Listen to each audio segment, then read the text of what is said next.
तर मुंबईत सुद्धा पहाटेपासून मुसळधार पावसानं हजेरी लावलेली आहे आणि त्यामुळे मुंबईतल्या अनेक सखल भागांमध्ये पाणी साचायला सुरुवात झालेली आहे। सध्या हिंदमाता परिसरात मुसळधार पावसामुळे पाणी साचायला सुरुवात झाली। अक्षय मंकणी आपले प्रतिनिधी सध्या आपल्या सोबत जोडले गेलेत। अक्षय, काय परिस्थिती आहे हिंदमाताला?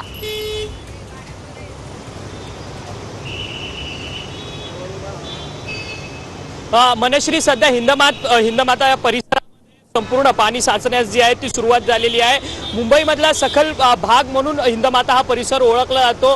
गेल्या अनेक वर्षांपासून पाऊस बरसत असला तर मुंबईमध्ये पहिल्यांदा पाणी कुठे भरतं तर हिंदमाता या परिसरामध्ये भरलं जातं आणि त्याच पद्धतीने आज सकाळपासूनच जो मुसळधार पाऊस सुरू होता आणि त्याचा फटका जो आहे तो हिंदमाता परिसरामध्ये बसलेला आपल्याला पाहायला मिळतो। याच संपूर्ण सखल भागामध्ये पाणी भरले आणि त्याच रस्त्यावरतून वाहनं जी आहेत वाट काढताना आपल्याला पाहायला मिळत आहेत। संपूर्ण रस्ता जो आहे तो जलमय झालेला आपल्याला पाहायला मिळतोय आणि याच रस्त्यामधनं नागरिक जे आहेत ते हळूवारपणे वाट काढत आपल्या संपूर्ण गंतव्यस्थानी पोहोचताना सध्या तरी आपल्याला पाहायला मिळत आहेत। दुसरीकडे आपण पाहिलं तर हिंदमाताचा संपूर्ण रस्ता जो आहे तो जलमय झाल्यामुळे पुढे देखील अशाच पद्धतीने पाणी असल्यामुळे जी संपूर्ण ट्रॅफिक जी आहे ती पुढे बनवण्यात आलेली असल्याचं आपल्याला सध्या तरी पाहायला मिळतोय। मुंबईमध्ये नक्कीच त्याच्यामुळे आपण बघतोय की हिंदमाता परिसरात पाऊस बरसायला सुरुवात झाली, त्याच्यामुळे पाणी तुंबायलाही सुरुवात झाली आहे।